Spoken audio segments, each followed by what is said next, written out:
Assalamu alaikum viewers. Our today's topic is CPU, that is Central Processing Unit. जो आपका CPU का full form क्या है, वो क्या है, सेंट्रल प्रोसेसिंग यूनिट। ये सेंट्रल प्रोसेसिंग यूनिट क्या होता है, उसका काम क्या है, उसके पार्ट्स क्या है, हमको आज ये डिस्कस करना है। इससे पहले हमने ऑलरेडी डिस्कस किया था कंप्यूटर का इनपुट यूनिट पार्ट, हमने किया था आउटपुट यूनिट। इन दोनों को हमने पिछले लेक्चर में ऑलरेडी डिस्कस किया है। आज हमारा टॉपिक है CPU, that is central processing unit. As you know, हम कहते हैं computer is a device that accepts input from the users and process that input into output. हम क्या कहते हैं, कंप्यूटर एक मशीन है जो इनपुट यूजर से लेती है और उस इनपुट को किस में कन्वर्ट करती है, आउटपुट में, और यूजर को शो कराती है। सीपीयू का काम क्या है, CPU is a device that is responsible for processing input data into output data. Computer में जो मेन काम करता है, इनपुट डेटा को प्रोसेस मींस कन्वर्ट किस में करना, आउटपुट डेटा में, वो किसका काम होता है, सीपीयू का। वो किसका काम होता है, सीपीयू का। कुछ this CPU, some books called CPU also main processor और central processor, means this is a device which is responsible for converting और processing input data into output data. ठीक है। अब क्या कहते हैं, कुछ बुक्स लिखते हैं CPU is called brain of computer. CPU को कंप्यूटर का ब्रेन भी कहा जाता है। व्हाई? अगर आप देखोगे, हमारे सीपीयू के होते हैं तीन पार्ट्स। हमारे सीपीयू के होते हैं तीन पार्ट्स। यहां पे देखो आप, एक पार्ट को हम कहते हैं कंट्रोल यूनिट, दूसरे पार्ट को हम कहते हैं memory unit, this ALU, that is arithmetic logic unit. पहला हमारा है कंट्रोल यूनिट, दूसरा हमारा है ALU, that is arithmetic logic unit, ये सीपीयू के पार्ट। तीसरा हमारा है मेमोरी यूनिट। मींस हमारे सीपीयू के कितने पार्ट्स हैं, तीन। एक हमारा होता है कंट्रोल यूनिट, दूसरा हमारा होता है अरिथमेटिक लॉजिक यूनिट, तीसरा हमारा होता है मेमोरी यूनिट। इन तीनों का अलग अलग काम है। कंट्रोल यूनिट का अपना वर्क है, एएलयू का अपना काम है, आपके मेमोरी यूनिट का अपना काम है। अब क्या हम बोलते हैं यहां पे, जैसे हमारे ब्रेन के तीन पार्ट्स है, एक पार्ट का नाम होता है सेरेबेलम, उसका अपना काम है। दूसरे पार्ट का नाम होता है सेरेब्रम, उसका अपना पार्ट काम है। तीसरा पार्ट होता है मेडुला ऑब्लांगेटा, उसका अपना काम है। दैट इज व्हाई ब्रेन के कितने पार्ट्स हैं, तीन पार्ट्स। सीपीयू के भी कितने पार्ट्स हैं, तीन parts. That is why CPU is also called brain of system. Are you getting me और नॉट? उसके बाद अब हमको डिस्कस करने हैं वो पार्ट्स वन बाय वन। हम पहले ये पार्ट उठाएगा, एएलयू पार्ट को हम पहले उठाएंगे। एएलयू, सीपीयू का कौन सा पार्ट मैंने उठाया, एएलयू। एएलयू का फुल फॉर्म होता है अरिथमेटिक लॉजिक यूनिट। सीपीयू, जो सीपीयू का कौन सा पार्ट, एएलयू, उसका फुल फॉर्म है arithmetic logic unit. This part is responsible for performing mathematical operations and logical operations. जो आपका एएलयू का पार्ट है सीपीयू का, वो आपको किस में मदद करता है, to perform various mathematical and logical operations. Arithmetic calculation and logical calculation आपका कौन सा पार्ट करता है आपके सीपीयू में, एएलयू। ठीक है। एएलयू का फुल फॉर्म क्या है, अरिथमेटिक लॉजिक यूनिट। उसके बाद अब इस एएलयू के होती है दो पार्ट्स। एएलयू के होते हैं दो पार्ट्स। एक पार्ट होता है अरिथमेटिक सेक्शन, दूसरा पार्ट होता है लॉजिकल सेक्शन। हमारे सीपीयू का जो एएलयू पार्ट डिवाइड, आपने बोला सर इसके फंक्शन, इसका फंक्शन है to perform arithmetic and logical calculations, लेकिन एएलयू अब डिवाइड होता है दो पार्ट्स में। कितने पार्ट्स में, एक पार्ट का नाम है अरिथमेटिक सेक्शन, दूसरे का पार्ट का नाम है लॉजिकल सेक्शन। ये अरिथमेटिक सेक्शन ये करता है चार operations perform, addition, subtraction, multiplication and division. वो किसका काम है, अर्थमेटिक सेक्शन का। मीन्स कितने काम करता है? 4। It perform arithmetic operation like addition, subtraction, division and multiplication. Are getting me not? उसके बाद अब हमारा कौन सा पार्ट रहता है? Logical part, logical section. Logical section का काम है to perform logical functions like comparison, selection, merging etcetera. वो किसका काम होता है? लॉजिकल सेक्शन का। ठीक है, आपने एलयू के आपने बोला कि सर सीपीयू के कितने पार्ट होते हैं? 3। Control unit, arithmetic logic unit and memory unit. इसमें हमने पहले कौन उठाया? Arithmetic logic unit. मैंने आपको बोला अर्थमेटिक लॉजिक यूनिट का काम क्या होता है? To perform arithmetic logical calculations. अब इस अर्थमेटिक लॉजिक यूनिट के होते हैं 2 टाइप्स। एक तो हमारा होता है अर्थमेटिक सेक्शन, दूसरा हमारा होता है लॉजिकल सेक्शन। अर्थमेटिक सेक्शन का काम क्या होता है? To perform arithmetic calculation. वो आपने याद रखा, addition, subtraction, division and multiplication. जो आपको लॉजिकल सेक्शन उसके होते हैं कुछ काम, उसका होता है लॉजिकल, उसका जो फंक्शन है वो है लॉजिक को कंपेयर करना। इसके मेन फंक्शन है कंपैरिजन, सिलेक्शन, मर्जिंग एटसेट्रा। ठीक है, उसके बाद हमारा जो और एक पार्ट है दैट इज कंट्रोल यूनिट। ये कंट्रोल यूनिट क्या करता है काम? ये याद हमेशा रखना, कंट्रोल यूनिट कभी प्रोसेसिंग में मदद, प्रोसेसिंग डाटा को प्रोसेस नहीं करता है, इनपुट में इसमें जो मदद नहीं करता, इसमें खाली आपका एलयू ज्यादा मदद करता है। कंट्रोल यूनिट का काम क्या होता है? It coordinates and controls all units of the system. Mean system के सभी, आपके सीपीयू के सिस्टम के सभी पार्ट्स को कौन कंट्रोल करता है? Control unit. That is why it is called control. It controls and coordinates all the units of system. ये इसका पहला काम है, किसका? कंट्रोल यूनिट का। दूसरा, this unit performs, this unit also controls the transfer of data and instruction across the system। एक तो इस कंट्रोल यूनिट का काम है it coordinates and controls all units of system. दूसरा, it controls the transfer of data and instruction across the units of the system, mean CPU. कौन सा part? Control unit. जैसे हमारे ब्रेन का एक पार्ट होता है कंट्रोल यूनिट, वो हमारी सभी बॉडी को कंट्रोल करता है। हम कभी बाज उठाते हैं, हम कभी टांग उठाते हैं, वो किसकी मदद से होता है? सब कंट्रोल यूनिट की मदद से। अब हमारा होता है और एक part memory unit. Memory unit का काम है इसके मेमोरी। अगर आपको कोई बोलेगा सर मेमोरी क्या होता है, हम बोलते हैं storing place within computer. Computer की वो जगह जहां पे हम डेटा एंड इंस्ट्रक्शन को स्टोर करते हैं, इधर टेम्पोररी या permanently.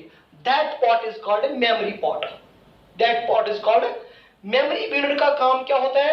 To store data and instructions. इसके कुछ और भी फंक्शंस देखिए। अगर हम मेमोरी पार्ट्स, जो हमारा मेमोरी यूनिट होता है, इसके कुछ फंक्शन लिखेंगे। मेमोरी यूनिट, आप मेमोरी पार्ट भी बोल सकते हो, कोई बात नहीं। Number 1, all data and instructions. Data और instructions which are responsible for processing of data. All data and instructions which are responsible for processing of data are stored in memory part. जो भी डाटा एंड जो भी instruction आपकी होती है वो किस पार्ट में स्टोर होती है? आपके मेमोरी पार्ट। पहला फंक्शन मेमोरी पार्ट। दूसरा function, all intermediate results are also stored in memory। जब आपका कंप्यूटर कुछ रिजल्ट देता है, वो भी किसमें, कुछ आउटपुट देता है, वो भी किसमें स्टोर होता है? आपका इंटरमीडिएट रिजल्ट भी किसमें स्टोर होता है? मेमोरी यूनिट में। That is 2 functions. इसका थर्ड फंक्शन जो है, जो आपका फाइनल रिजल्ट होता है उसको आउटपुट पे जाने से पहले वो कितना, और final result, our final output also remains in memory before sending to output device for display। जो हमारा फाइनल रिजल्ट मिलता है after processing of data as per instruction, वो भी किस में रहता है, मेमोरी में, before going to display on the output device, वो भी किस पार्ट में आपका स्टोर रहता है, मेमोरी पार्ट में। ठीक है, अगर हम देखेंगे, मैंने आपको बोला जो मैं, अगर हम बोलते हैं सर मेमोरी क्या होता है, memory storage place within computer. हमारे सीपीयू में जो एक पार्ट है मेमोरी पार्ट है, उसका काम क्या है, number 1 all data and instruction that are responsible for processing of data, वो किस में रहती है, स्टोर। जो आपका मीन, जो आपका डेटा एंड इंस्ट्रक्शन पहले किस में स्टोर रहती है, मेमोरी में। याद रखिए जब भी आप कीबोर्ड से कभी डेटा और इंस्ट्रक्शन कंप्यूटर को देते हैं, वो कभी नहीं चला जाता है कंट्रोल यूनिट में, वो कभी नहीं चला जाता है एयू, वो हमेशा किस पार्ट में पहले चला जाता है, मेमोरी पार्ट में। किस पार्ट में, मेमोरी पार्ट में। पहले जब भी हम कीबोर्ड से डेटा देते हैं या इनपुट बोलो आप देते हैं, प्लस हम देते हैं इंस्ट्रक्शन, वो हमारे किस पार्ट में चला जाता है, हमारे मेमोरी पार्ट में चला जाता है। उसके बाद वो चला जाता है एएलयू में, वहां पे कैलकुलेशन होती है एज पर आवर इंस्ट्रक्शंस। फिर जो इंटरमीडिएट रिजल्ट आता है वो भी रहता है आपका मेमोरी में। फिर जो फाइनल रिजल्ट जो हमको डिस्प्ले करना होता है on output device, that is also store in the memory part. Are you getting me not, memory part में। उसके बाद अब हमने यहां पे डिस्कस किया, हमने बोला सर सीपीयू के कितने पार्ट्स होते हैं, 3 पार्ट्स। आपने बोला सर सीपीयू के होते हैं 3 पार्ट। नंबर 1 आपने बोला सर कंट्रोल यूनिट, दूसरा आपने बोला एएलयू, तीसरा आपने बोला मेमोरी। अगर हम इन तीनों यूनिट्स को ज्वाइन करते हैं तो बनता है एक device that is called CPU. लेकिन फॉर एग्जांपल अगर हम इन दो, फॉर एग्जांपल मैं यहां पे कहूंगा C unit plus ALU plus memory unit, ये बन गया सीपीयू। लेकिन अगर आप कंट्रोल यूनिट प्लस एएलयू को खाली जोड़ोगे वो बनेगा प्रोसेसर। अगर आप देखोगे ना कुछ बुक्स क्या बोलती है, हम सीपीयू को प्रोसेसर भी बोलते हैं, कोई बात नहीं, वो भी ठीक है। कुछ बुक्स लिखती है कि जो आपका सीपीयू वो बना होता है 2 पार्ट्स का खाली, that is ALU and CU. लेकिन आप कुछ बुक्स ने इसमें क्या जोड़ दिया, इसने उन्हें मेमोरी पार्ट इसमें जोड़ दिया। लेकिन अगर आप बोलेंगे sir control unit plus arithmetic logic unit plus that becomes CPU, control unit plus ALU that is called processor. ये प्रोसेसर क्या होता है, processor is a device that process our data into that process our input into output. Are you getting me not, याद रखिएगा। Computer की speed जो होती है वो डिफरेंट फैक्टर्स पे डिपेंड करती है। उसमें एक फैक्टर होता है आपके कंप्यूटर में प्रोसेसर कैसा लगा है। एक प्रोसेसर लगा है, 2 प्रोसेसर लगे, 3 लगे, 5 लगे, 7, कितने प्रोसेसर लगे, जितने, जैसे मार्केट में भी हमको प्रोसेसर आते हैं डिफरेंट नेम से। कोई बोलता है मेरे पास ड्यूअल प्रोसेसर है, कोई बोलता है मेरे पास i3 है, कोई बोलता है मेरा है i5, कोई बोलता है मेरा है i7। याद रखना जिस कंप्यूटर में ज्यादा प्रोसेसर लगे होंगे उस कंप्यूटर की प्रोसेसिंग स्पीड भी ज्यादा होगी। उसको ऑन करने में भी कम टाइम लगेगा, आपको ऑफ करने में भी कम टाइम लगेगा। उसमें आपका वर्क हो जाएगा फास्ट एज कंप्यूटर जिसमें कम प्रोसेसर लगे होंगे। दूसरा, जिस कंप्यूटर में मेमोरी ज्यादा होगी उस कंप्यूटर का स्पीड भी अच्छा होगा। मैंने बोला कंप्यूटर का स्पीड अगर डिपेंड करता है, पहला हमने लिखा था प्रोसेसर, दूसरा मैंने आपको बोला कौन सा, मेमोरी पे भी डिपेंड करता है। जिस कंप्यूटर में जितनी ज्यादा मेमोरी होगी मींस इंटरनल मेमोरी, उस कंप्यूटर की स्पीड भी ज्यादा उतनी होगी। जिस कंप्यूटर में गुड क्वालिटी ज्यादा प्रोसेसर लगे होंगे उसकी स्पीड भी अच्छी होगी। जिस कंप्यूटर में लेटेस्ट ऑपरेटिंग सिस्टम लगा होगा, जैसे हमारा लेटेस्ट ऑपरेटिंग सिस्टम है अभी विंडोज 10, अगर किसी में लगा है विंडोज 8, किसी में लगा है विंडोज 10, विंडोज 10 वाला चलेगा very fast as computer Windows 8, because Windows 10 का ऑन एंड ऑफ टाइम बहुत ज्यादा है as compare to previous version. कम टाइम लगता है विंडोज 10 में। ये हमने आपको बोला सीपीयू के बारे में। अब मैं आपको एक क्वेश्चन डालता हूं, क्यों बोलते हैं सीपीयू को ब्रेन ऑफ कंप्यूटर? बिकॉज हमारे ब्रेन के कितने पार्ट्स होते हैं? 3 parts, cerebrum and medulla oblongata. अपने अपने पार्ट का अपना अपना काम है। इन द सेम वे आपके सीपीयू में होते हैं 3 पार्ट्स। एक पार्ट कौन होता है? Control unit. दूसरा क्या होता है? एएलयू। तीसरा क्या होता है? इनका अपना अपना काम होता है। याद रख लेना, जब भी फॉर एग्जाम्पल अगर हम स्ट्रक्चर देखेंगे हमारे सिस्टम का, ये हमारा होता है सीपीयू, यहां पे हमारी होती है इनपुट डिवाइस लगी हुई, इनपुट डिवाइस, यहां पे हमारे होते हैं आउटपुट डिवाइस। याद रख लेना, आपके इनपुट डिवाइस और आपके आउटपुट डिवाइस, आपके इनपुट डिवाइस और आपके कौन आउटपुट डिवाइस, दोनों का कनेक्शन होता है विद सीपीयू। इनपुट डिवाइस और आउटपुट डिवाइस, इनपुट डिवाइस में हमारा कीबोर्ड आता है, इनपुट डिवाइस में हमारा माउस आता है, इनपुट डिवाइस में हमारा फॉर एग्जांपल स्कैनर आता है, इनपुट डिवाइस में हमारा जॉयस्टिक आता है, हमारा ट्रैक बार आता है। वो सभी किसके साथ कनेक्ट होते हैं? सीपीयू के साथ। In the same way output device में आपका आता है मॉनिटर आता है, आपका आता है प्रिंटर आता है, आपका प्लॉटर आता है, प्रोजेक्टर आता है, स्पीकर आता है, वो सभी किस डिवाइस के साथ कनेक्ट होते हैं? सीपीयू के साथ। Are you getting me? आप उसके बाद ये मैंने आपको बोला सीपीयू का सिस्टम का स्ट्रक्चर। याद रख लेना, जब भी हम कंप्यूटर करते हैं ना ऑन अपना, जब भी आप कंप्यूटर को ऑन करोगे तो क्या करते हैं हम, कंप्यूटर खुद ब खुद एक टेस्ट करता है। उस टेस्ट को हम कॉल करते हैं by the name of post, power on self test. याद रख लेना ये मेरी बात। जब भी आप अपना कंप्यूटर ऑन करते हो तो कंप्यूटर करता है एक टेस्ट, उसको हम बोलते हैं post, POST, post, that is power on self test, power on self. जब भी आप बोलोगे सिर्फ पावर ऑन सेल्फ टेस्ट में कंप्यूटर क्या है, कंप्यूटर चेक करता है मेरे तमाम इंटरनल इक्विपमेंट्स ओके है, कीबोर्ड मत खराब है, माउस मत खराब है, फॉर एग्जाम्पल प्रोसेसर मत खराब है। अगर ये कोई भी पार्ट आपका खराब होता है, कीबोर्ड, माउस, प्रोसेसर और अदर डिवाइसेस का हार्ड डिस्क, तो आपका कंप्यूटर आपको बीप करता है, आपका कंप्यूटर आपको इंफॉर्मेशन देता है इस पार्ट में प्रॉब्लम है। देन मीन्स आपका कंप्यूटर ऑन ही नहीं होता है, देन मीन्स उस समय में आपका पोस्ट फेल हो जाता है।